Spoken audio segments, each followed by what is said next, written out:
ಭಾರತ ಪಾಕಿಸ್ತಾನದ ವಿರುದ್ಧ ಗೆದ್ದಿದ್ದನ್ನ ನೀವೆಲ್ಲ ನೋಡಿರಬಹುದು. ಆದ್ರೆ ತುಂಬಾ ಜನಕ್ಕೆ ಸೂರ್ಯಕುಮಾರ್ ಯಾದವ್ ಪಾಕಿಸ್ತಾನಕ್ಕೆ ಮಾಡಿದ ಒಂದು ಅವಮಾನದ ಬಗ್ಗೆ ಗೊತ್ತಿಲ್ಲ.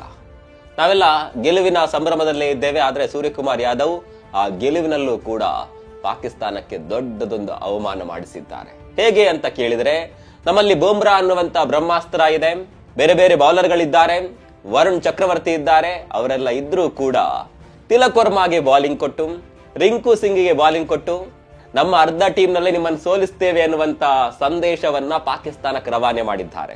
ಭಾರತ ಗೆಲ್ಲುತ್ತೆ ಅನ್ನೋದು ಕನ್ಫರ್ಮ್ ಆದಾಗ ತಿಲಕ್ ವರ್ಮಾಗೆ ಬೌಲಿಂಗ್ ಕೊಟ್ರು, ರಿಂಕು ಸಿಂಗ್ಗೆ ಬೌಲಿಂಗ್ ಕೊಟ್ರು. ಈ ಮೂಲಕ ಪಾಕಿಸ್ತಾನಕ್ಕೆ ಸೈಲೆಂಟ್ ಆಗಿಯೇ ಸೂರ್ಯಕುಮಾರ್ ಯಾದವ್ ಅವಮಾನ ಆಗುವಂತೆ ಮಾಡಿದ್ದಾರೆ. ನಮ್ಮಲ್ಲಿರುವ ದೊಡ್ಡ ದೊಡ್ಡ ಬೌಲರ್ಗಳು ಬಿಡಿ, ನಮ್ಮ ಪಾರ್ಟ್ ಟೈಮ್ ಬೌಲರ್ಗಳಿಗೂ ಕೂಡ ನಿಮ್ಗೆ ಆಡೋದಕ್ಕೆ ಆಗೋದಿಲ್ಲ ಅನ್ನುವಂತಹ ಸೂಚನೆಯನ್ನ ಈ ಮೂಲಕ ನೀಡಿದ್ದಾರೆ. ತಿಲಕ್ ವರ್ಮಾ 2 ಓವರ್ ಹಾಕಿದ್ರು, ಕೇವಲ 11 ರನ್ ಕೊಟ್ಟು 1 ವಿಕೆಟ್ ತೆಗೆದ್ರು. ರಿಂಕು ಸಿಂಗ್ ಕೂಡ ಉತ್ತಮವಾದಂತಹ ಬೌಲಿಂಗ್ ಪ್ರದರ್ಶನವನ್ನೇ ಮಾಡಿದ್ರು. ಈ ಮೂಲಕ ನಮ್ಮ ಲೆವೆಲ್ಗೆ ನೀವಿಲ್ಲ ಅನ್ನೋದನ್ನ ಸೂರ್ಯಕುಮಾರ್ ಯಾದವ್ ಜಗತ್ತಿಗೆ ಸಾರಿ ಬಿಟ್ಟಿದ್ದಾರೆ. ಬೂಮ್ರಾ 2 ಓವರ್ ಹಾಕಿದ್ದು, ನಮ್ಮ ಬೌಲಿಂಗ್ ನ ಟ್ರಂಪ್ ಕಾರ್ಡ್ ಅವರು, ಆದರೂ ಕೂಡ ಅವರಿಗೆ ಕೊಟ್ಟಿದ್ದ 2 ಓವರ್. ತಿಲಕ್ ವರ್ಮಾಗೆ 2 ಓವರ್ ಕೊಟ್ಟರು, ರಿಂಕು ಸಿಂಗ್ಗೆ 1 ಓವರ್ ಕೊಟ್ಟರು. ಈ ಮೂಲಕ ಪಾಕಿಸ್ತಾನಕ್ಕೆ ಎಷ್ಟೆಲ್ಲ ಅವಮಾನ ಮಾಡಬಹುದು ಅಷ್ಟು ಅವಮಾನವನ್ನ ಅವರು ಮಾಡಿದ್ದಾರೆ.